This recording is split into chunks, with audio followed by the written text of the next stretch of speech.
There's a little trick how you can rev it. It's basically in drive, pull both pedals and then rev. So hello people, this is Moscarblog and I will now take this GT3 Touring out for a night drive. So join me on the inside and let's go. So people, let's now take the GT3 Touring out for a night drive. Let's start it up. Beautiful. So people, as you can see, this car is really stiff. But I've told you this already in the review. I tried to do an Autobahn video today, but the Autobahn was not de-restricted, unfortunately.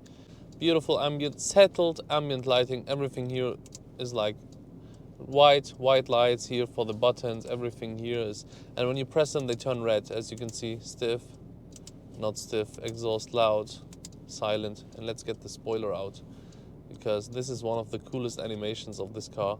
How the spoiler just pops out. I just love it.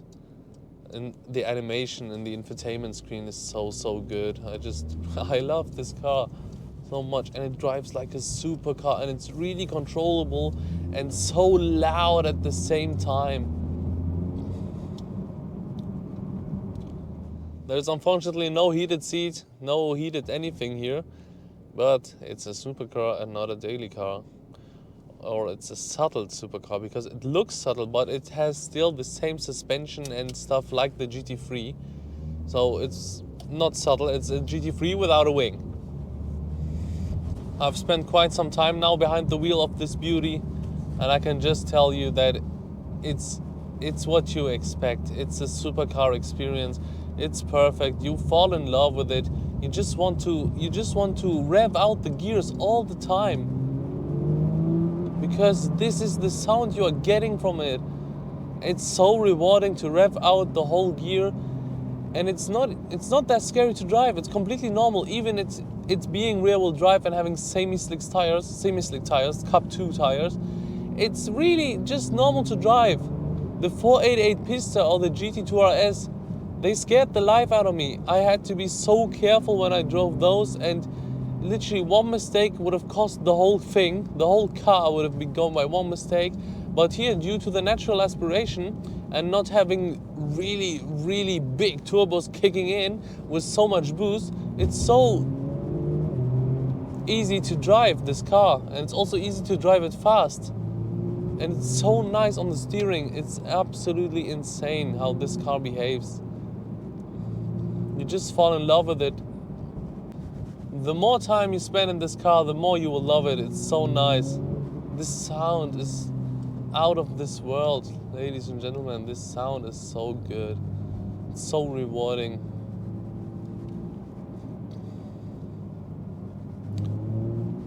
If you haven't seen my review to this car, make sure to check out the review. I revved it out all the way in that review. So make sure to check out the review of it. And if you enjoy beautiful cars, make sure to subscribe, because I've got them all here. I just love the analog gauge cluster of this as well. Such a nice thing, such a nice detail to still have it. And it revs to 9,000 RPMs. It's so nice, this car. I can't wait for the GT3 RS. How that will be, how that will perform, it will be out of this world. Honestly, this car is so stiff already, the GT3 Touring. Look at this. Now here, little bumps. The whole car is shaking. Road noise is really loud. I don't know how the RS will be, but we will have to wait and see. It will be here on this channel.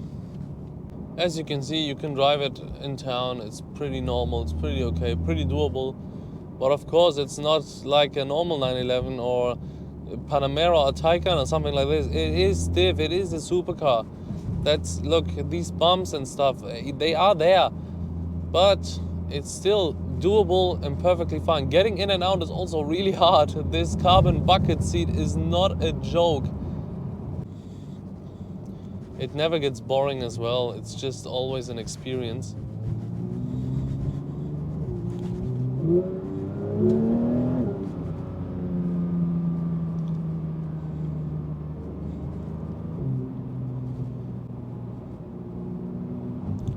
It's too fast for the city, of course, like every car is basically nowadays. But this car just is from heaven. It's from heaven, ladies and gentlemen. Let's give it a little bit of throttle here. Let's see what happens. Wheel spin. So nice. I just love this car. Behaves so nice. It's so controllable. The wheel spin in this car doesn't scare you at all. It's just like, oh yeah, the wheels just spinned. It's such a nice car. Such a supercar experience. What I love about this PDK, it just knows what you want to do. Look, it instantly shifted into third gear after it saw, okay, he's not giving any throttle. Let's put it back into third. Instantly. This car it just thinks with you. It's just there all the time. It's so smart. Look, second gear, left off the second gear, third gear instantly. There's a little trick how you can rev it. It's basically in drive, pull both pedals and then rev.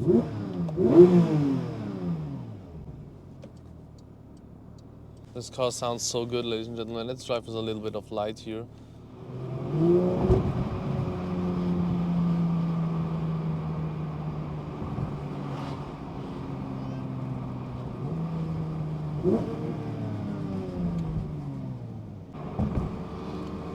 So people, I've said everything I have to say about this car in my review.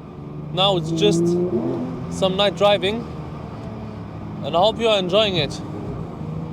Oh, ladies and gentlemen, this car is one of my favorite cars. Just listen to it and it's instant. The PDK is the best part about this car, honestly, I just have to say it. The PDK and the engine are marvelous together. It's so nice. You just want to drive fast with it all the time. It's insane. It's tempting me to give some revs.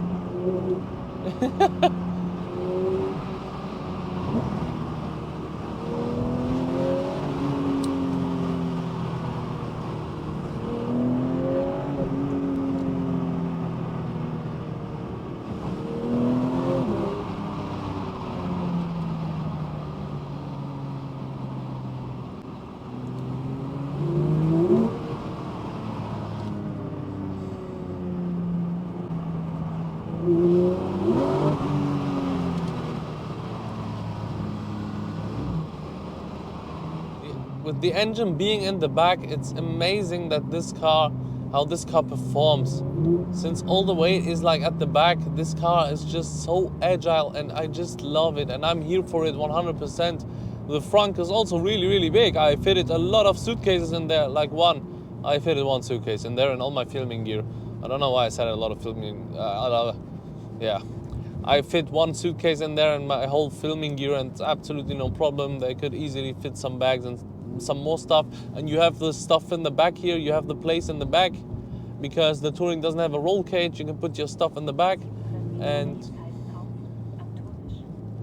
it just works perfectly, this GT3 Touring package. I just like it. Such a nice option to have next to the harsh GT3. To have something like this, it's just so nice. It's a little bridge here, let's get some sound here maybe. Yeah, it's some little sound. Nothing special, there wasn't a lot of space. I also can't get over the fact that I forgot to say that the engine is in the back in my review, but I thought that would be self-explanatory. What are you doing? Make sure to check out my Instagram at Moscarblog, because the hotel is really special. I parked this GT3 on the balcony. Yeah, you heard right. I went into a car elevator and put this car on my balcony. So I see it when I'm sleeping. That's just so nice. So people, I hope you enjoyed this beautiful 911 992 GT3 Touring night drive POV review. And I hope I'll see you in the next one. Goodbye.